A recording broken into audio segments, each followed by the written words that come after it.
நாட்டு சமூகத்தில், கலாச்சாரத்தில், மொழிகளில் நிறைய வேறுபாடுகள் இருக்குது.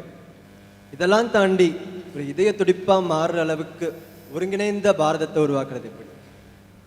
ஒரு 50 கிலோமீட்டர் போனாலே மக்களை பார்க்குறதுக்கு வித்தியாசமாக இருக்கிறாங்க, மொழி வித்தியாசமாக இருக்குது, உணவு வித்தியாசமாக இருக்குது, துணிமணி வித்தியாசமாக இருக்குது, எல்லாமே வித்தியாசமாக இருக்குது. ஒரு கம்யூனிட்டிக்கு இன்னொரு கம்யூனிட்டிக்கு பார்த்தா அவர் சமையல் வித்தியாசம், அவர் துணிமணி வித்தியாசம், அவர் ஆச்சார விசாரம் வித்தியாசம், எல்லாமே வேறு வேறு.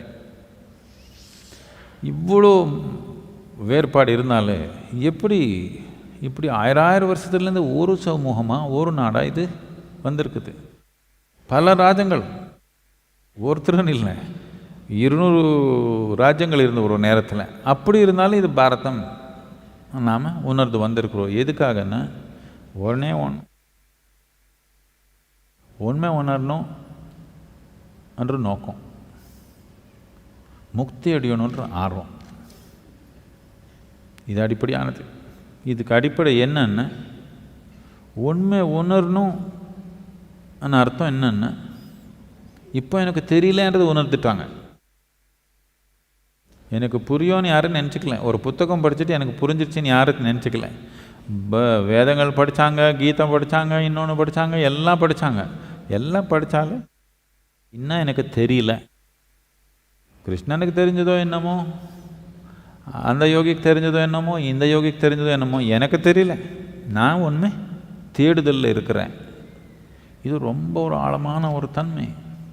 ஒரு மனிதன் எனக்கு தெரியாதுன்னு உணர்றது ஒரு சாமானியமான விஷயம் இல்லை. அது ஒன்று உணர்ந்துட்டிங்கன்னா, எனக்கு உண்மையாக உயிர் பற்றி ஒன்றும் தெரியலன்னு உணர்ந்துங்கன்னா அகங்காரமே போயிடுச்சேன். யாரு கூட சண்டை போட்டுக்கிறதுக்கு அடிப்படையே இல்லையா நமக்கு? இது ரொம்ப ஆழமான ஒரு தன்மை.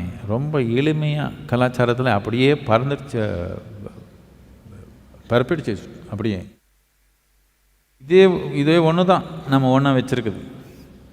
உண்மை தேடுதல், முக்திக்காக ஏங்குற ஒரு தன்மை. இது ரெண்டு இருக்கிறவருக்கு தான் இந்த நாடாக இருக்கும்.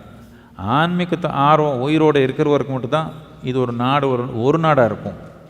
இல்லைன்னா பிரித்து போயிடும். எங்கெங்கே அந்த ஆர்வம் போயிடுச்சோம் அவரெல்லாம் நாம் இது கூட இருக்க மாட்டோம், நாம் தனியாக போய்க்கிறோம்னு சொல்கிறாங்க. என்னத்துக்குன்னா அடிப்படையே இல்லை கூட இருக்கிறதுக்கு.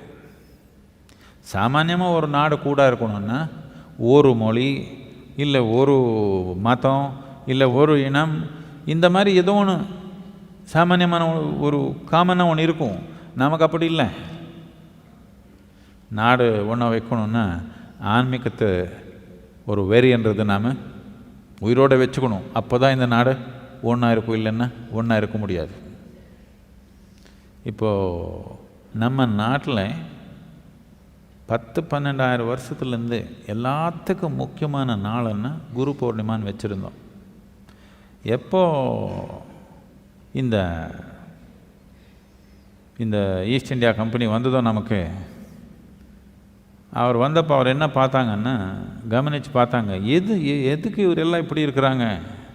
பார்த்தா எல்லாம் தனித்தனியாக பேசிக்கிறாங்க. ஒருத்தர் பாஷை ஒருத்தருக்கு புரியல, ஒருத்தர் சமையல் இன்னொருத்தருக்கு பிடிக்கல. இப்படி இருந்தால் எதுக்கு இவர் ஒன்றா இருக்கிறாங்க பார்த்தாங்க. அவருக்கு புரிஞ்சிடுச்சு, இந்த ஆன்மீகத்தை ஆர்வம் தான் இவருக்கு இப்படி இணைஞ்சு வச்சுருக்குது இவரா. அதுக்கு அவர் சொன்னாங்க, முதல் இந்த எப்படியானால் பண்ணி இந்த ஆன்மீகத்தை ஆர்வம் இவருக்கு எடுத்துடணும் சொன்னாங்க. லெட்டர் எழுதாங்க. அவருடைய பார்லிமெண்ட்டுக்கு லெட்டர் எழுதாங்க. இப்படி இது ஒன்று எடுத்துட்டான், இது எல்லாம் நம்ம ஒரு ஆள் மேலே எடுத்துடலாம். அதுக்கு அவர் கவனித்து பார்த்து இந்த மாதிரி எல்லா விஷயங்கள் பண்ணாங்க. குரு பௌர்ணிமான்னா நாட்டு முழுக்கமாக நடக்குது. எதுக்கு குரு பௌர்ணிமா முக்கியமானதுன்னா, அந்த நாள் தான் நமக்கு முதலாவது தடவை 15,000 வருஷத்துக்கு முன்னாடி ஆதியோகி நம்ம மனத்தில் இந்த எண்ணம் போட்டான். என்னன்னா, நமக்கு தேவையான ஆர்வம் இருந்தால் நாம் இப்போ இருக்கிற நிலை தாண்டி வளர முடியும் என்ற ஒரு எண்ணம் நமக்கு கொடுத்துட்டான். அவரெல்லாம் எந்த மாதிரி நிலையில் இருந்தாங்க? நார்மான நிலை. கடவுள் நம்ம இப்படி பண்ணாங்க, நம்ம இப்படி தான், இதுக்கு மேலே போகிறதுக்கு வாய்ப்பு இல்லை அவருக்கு. அடிப்படையாக மனத்தில் அந்த வாய்ப்பு இல்லை.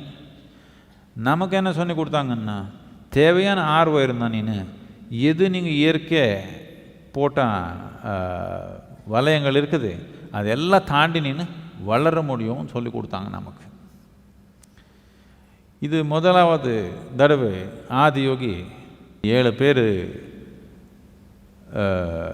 சப்தரிஷி இருக்காங்களே, அவருக்கு முதலாவது போதனை நடந்தது என்னன்னா, தேவையான ஆர்வம் தீவிரம் இருந்தால் எந்த எல்லை நீங்கள் இயற்கை எல்லைன்னு நினைக்கிறீங்களோ அதெல்லாம் தாண்டி நாம் வளர முடியும்னு போதனை ஆரம்பித்தான். அதுக்கு தேவையான கருவி தொழில்நுட்பங்கள் கொடுக்க ஆரம்பித்தான். யோக கலாச்சாரம் வளர்ந்து வந்தது. இதெல்லாம் அழிக்கணும்னு வேற ஒன்றும் பண்ண தேவையில்லை. அந்த நாள் நீங்கள் வேலை பண்ணிக்கணும், லீவ் கொடுக்க மாட்டாங்க. அவ்வளோதான், முடிஞ்சு போச்சு குரு பௌர்ணிமா. எவ்வளோ சுலபம் பாருங்கள். பௌர்ணிமானாலே நமக்கு இந்த நாட்டில் எனக்கு வேலை கிடையாது. அமாவாசை பௌர்ணமி வேலை கிடையாது, மித்த நாள் நம்ம வேலை பண்ணிக்கிறோம். அவர் என்ன கவனித்து பார்த்தாங்க, ஓ குரு பௌர்ணிமா பண்ணிக்கிறியா, திங்கட்கிழமை போய் இது பண்ணிக்கிறியா, பிரதோஷம் பண்ணிக்கிறியா, சரின்னு சொல்லி அதெல்லாம் வேண்டாம், ஞாயிற்றுக்கிழமை லீவு, மித்த நாள் லீவு கிடையாதுன்னு சொல்லிட்டாங்க. அவ்வளோதான், முடிஞ்சு போச்சு கலாச்சாரம். எவ்வளோ புத்தி பாருங்க. நமக்கு புத்தி வரல. 47 நம்ம திருப்பி மாற்றிக்கொண்டு தானே, 47 நம்ம மாற்றிருக்கணும் தானே, நமக்கு எப்படி வேணுமா அப்படி. இது குரு பௌர்ணிமான யாரோ குருபத்தி இல்லை. குரு பௌர்ணிமான என்னன்னா, நம்ம வளர்ச்சிக்கு ஒரு வாய்ப்பு இருக்குது என்ற ஒரு உறுதி நமக்கு. நான் இப்படி வந்தேன், நான் இப்படி இருக்க தேவையில்லை, நான் சும்மா எல்லா குழந்தை மாதிரியே நானும் வந்தேன், நானும் அதே தான் அளந்தேன், இன்னொன்று பண்ணேன், எல்லாம் பண்ணேன். ஆனால் போகிறதுக்குள்ளே கடவுள் தன்மையாக வெளியே போக முடியும். நான் இந்த வாய்ப்பு இருக்குதுன்றது உறுதிப்படுத்தணுன்னா குரு பௌர்ணிமா. நாடு கொஞ்சம்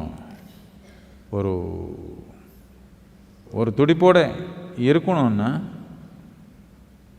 நமக்கு எல்லாமே முக்கியமானது ஏதோ அது நாம் என்னன்னு பார்க்கணும் தானே. எல்லாருக்கும் முக்கியமானது வளர்ச்சி, எல்லாருக்கும் முக்கியமானது முக்தி. நாம் இப்படி வச்சா ஒரு துடிப்பு இருக்கும். அந்த துடிப்பு நாம் உருவாக்கலைன்னா நாம் ஒரு நோக்கத்தில் போக மாட்டோம், 10 நோக்கத்தில் போகிறதுக்கு முயற்சி பண்ணுவோம். அவ்வளோதான் அழிவு. அது அவர் ரொம்ப புத்திசாலித்தனமாக நாம் 10 நோக்கத்தில் போகிற மாதிரி பண்ணிட்டாங்க. இப்போ நாம் ஒரு நோக்கத்தில் போகணும்னு நாம் ஏதோ ஒரு துடிப்பு உருவாக்கணும் தானே. சத்குரு அவர்களே, நான் ஒரு மூத்த சைவ தமிழ் பேராசிரியன். என்னை பொறுத்த வரைக்கும் ஈஷாங்கிறது எனக்கு ஈசன் அடி போற்றி எந்த அடி போற்றின்னு சிவனை சொல்கிற ஒரு வார்த்தை ஈசா அப்படின்னு எங்கள் நாட்டுப்புற வழக்கத்தில் ஈசனா அப்படின்னு சொல்கிறது வழக்கம். அந்த ஈசா என்கிற ஈசன் சிவன்கிற வார்த்தையிலேருந்து தான் அந்த ஈஷாங்கிறத கொண்டு வந்தீங்களா, இல்லை அதுக்கு வேறு பின் புலம் இருக்கா?